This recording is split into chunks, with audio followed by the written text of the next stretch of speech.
Mat Kenya clan के लिए कौन से रियल लोगों का इंस्पिरेशन लिया गया था? जेम्स कैमरन को अवतार द वे ऑफ वाटर के अंदर सी क्रीचर्स को इंक्लूड करने का आइडिया कहां और कैसे आया था? कौन से एक्टर ने एक्चुअली इस मूवी के अंदर अपीयर होने से ही मना कर दिया? कौन सी और किस तरह की टेक्नोलॉजी के कारण इस मूवी को आखिर बनने में इतना ज्यादा वक्त लग गया? कौन कौन से चैलेंजेस के थ्रू इस मूवी के कास्ट और क्रू को जाना पड़ा था? इसके अलावा क्या थी इस मूवी की क्रिटिकल और फाइनेंशियल परफॉर्मेंस? साथ ही साथ इसका आने वाला फ्यूचर और कितना लंबा है? अवतार 2 के पीछे कई सारे ऐसे ही बिहाइंड द सीन क्वेश्चंस और कहानियां हैं जिनके बारे में आज की वीडियो में हम डिस्कस करने वाले हैं, जिसके लिए हमें आप में से बहुत सारे लोगों ने एक्चुअली कमेंट भी किया था, जिसके लिए आप सबका बहुत बहुत शुक्रिया। तो चलिए इसी नोट पर जानते हैं 15 अमेजिंग माइंड ब्लोइंग और ऑसम द अवतार the way of water facts, वो भी भारी भरकम स्पॉयलर्स के साथ। हे गाइस, मेरा नाम है पंकज सागर और आपका स्वागत है गेमों को हिंदी की कॉर्पोरेट वीडियो में। Now without wasting any more time, let's get started. James Cameron की 2009 की अवतार की सीक्वल अवतार द वे ऑफ वाटर का कॉन्सेप्ट बहुत ही पहले तैयार हो चुका था, जहां पर अपनी पहली मूवी अवतार के प्रोडक्शन के दौरान 2006 में ही उन्होंने डिसाइड किया था कि वो इस मूवी का सीक्वल भी लाएंगे और 2010 तक उन्होंने इसकी 3 सीक्वल्स को एक्चुअली फाइनलाइज किया था। बट अल्टीमेटली उन्होंने इस कहानी को 5 पार्ट में डिवाइड किया, जहां पर एक्चुअली रिक जाफा, अमेंडा सिल्वर, शेन सार्लेनो और जॉश फ्राइडमैन जैसे स्क्रीन राइटर्स ने उन्हें इस चारों सीक्वल की फ्रेमवर्क को डेवलप करने में हेल्प की। और जब तक ये कॉन्सेप्ट पूरा नहीं हुआ तब तक उन्होंने एक्चुअली सीक्वल्स की शूटिंग पर काम नहीं किया था। और एक्चुअली यहाँ पर अवतार 2 की शूटिंग 2017 में शुरू हुई थी और ये 2020 में तकरीबन 3 साल बाद जाकर कंक्लूड हुई थी। लेकिन सवाल ये उठता है कि अवतार 2 की वाटर और वाटर से जुड़े हुए नावी यानी मैट केनिया क्लैन को दिखाने का प्लान आखिर आया कहां से? उनके पीछे के इंस्पिरेशंस हैं रियल लाइफ के इंडोनेशिया के सी नोमैड्स, जिन्हें बाहो पीपल भी कहा जाता है। और एक्चुअली इन्होंने जनरेशन बाय जनरेशन खुद को इस तरह से अडॉप्ट किया है कि ये सी और सी से जुड़े हुए क्रीचर्स के ऊपर ही डिपेंड करते हैं। साथ ही साथ रियल लाइफ में ये एक नॉर्मल ह्यूमन के मुकाबले लंबे समय तक पानी में रह भी सकते हैं और पानी में अच्छे प्रकार से शिकार भी कर सकते हैं। आपको इस मूवी में दिखे हुए अलग अलग प्रकार के सी क्रीचर्स एक्चुअली अपने आप में बहुत ही अनोखे और अनदेखे से लगे हुए होंगे, लेकिन इसका इंस्पिरेशन जेम्स कैमरन को अवतार से ही आया था। मेरे कहने का मतलब ये है कि जब डिज्नी वर्ल्ड के अंदर पेंडोरा का अपना एक फ्लाइट ऑफ पैसेज नाम का एक सेक्शन ओपन किया गया था, तब उसमें डिज्नी की तरफ से अट्रैक्शन के लिए कई सारे क्रीचर्स को एक्चुअली ऐड किया गया था, जिसने एक्चुअली जेम्स कैमरन को इस मूवी में ऐसे ही कुछ क्रीचर्स को ऐड करने का इंस्पिरेशन दिया। और यहाँ पर एक्चुअली जेम्स कैमरन ने इस मूवी के लिए तकरीबन 57 अलग अलग प्रकार के सी क्रीचर्स को डिजाइन करवाया था।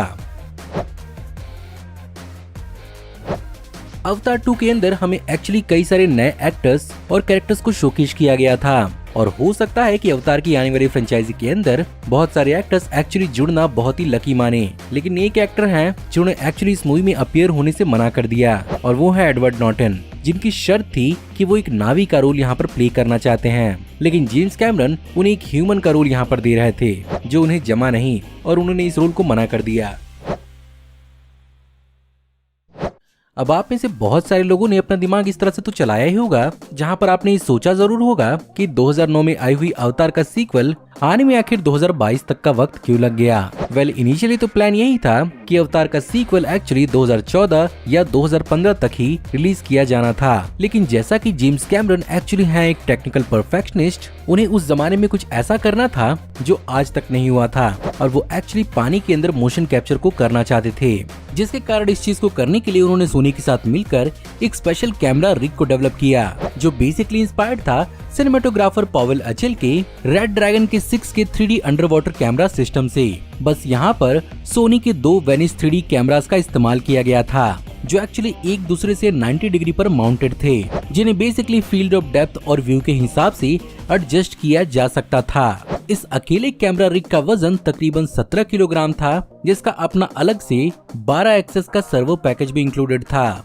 साथ ही साथ इस कैमरा को इस्तेमाल करते समय पानी के अंदर एक्स्ट्रा लाइटिंग और रिफ्रैक्शन देखने को ना मिले, जिसके कारण यहाँ पर पानी की सरफेस पर छोटे छोटे ट्रांसपेरेंट व्हाइट बॉल्स का इस्तेमाल किया गया था, जो लाइट को एक्चुअली काफी ज्यादा डिफ्यूज करते थे और जरूरत के हिसाब से उन्हें लाइटिंग मिल पाती थी। साथ ही साथ उन्होंने यहाँ पर फुल 3D IMAX वाली शूटिंग भी की थी, जहाँ पर एक्चुअली उन्होंने पूरी की पूरी मूवी को 48 फ्रेम्स पर सेकंड के हिसाब से शूट किया था।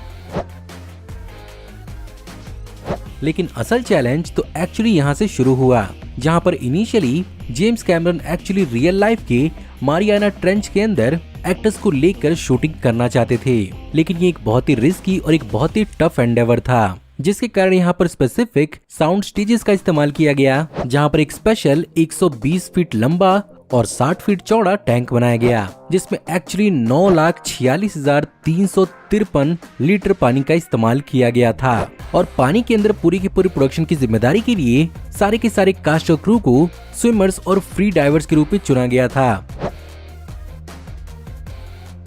अब ऑफ कोर्स फ्री डाइविंग करनी है तो सांस पर कंट्रोल करना सीखना होगा, और ऐसे में एक्टर्स ने भी अपनी तरफ से एक अच्छी खासी एफर्ट सांस को रोकने में दिखाई थी, जिसमें यहाँ पर एक्चुअली केट विंसलेट ने तो अपनी तरफ से एक नया रिकॉर्ड ही सेट कर दिया, और उन्होंने 7 मिनट 14 सेकंड के साथ टॉम क्रूज का पानी के अंदर 6 मिनट तक सांस रोकने का रिकॉर्ड तोड़ दिया।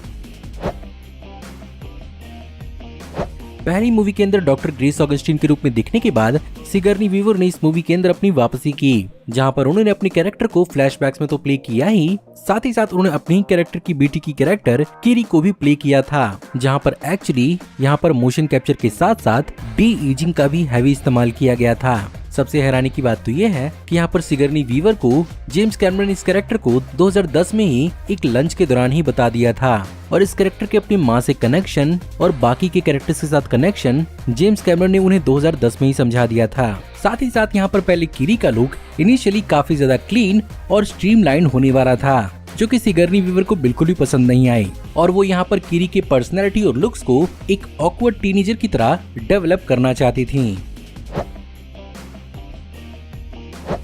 इस मूवी के अंदर भी पिछली मूवी की तरह ही नावी के अलग अलग प्रकार के कॉस्ट्यूम्स को एक्चुअली यहाँ पर दिखाया गया था, लेकिन यहाँ पर फर्क बस इतना था कि यहाँ पर एक्चुअली नावीज के कॉस्ट्यूम्स को रियल लाइफ में डेब्रा एल स्कॉट ने एक्चुअली डिजाइन किया था, जिसका रेफरेंस का इस्तेमाल करके विजुअल इफेक्ट आर्टिस्ट इसे डिजिटली बना पाए थे, जहाँ पर इनके टेक्सचर्स पर फोकस तो करना ही था, साथ ही साथ इनके टेक्सचर्स पानी के साथ किस तरह से रिएक्ट करते हैं उस पर भी ध्यान देना था, और एक्चुअली रियल लाइफ प्रॉप्स इस चीज में बहुत काम आए।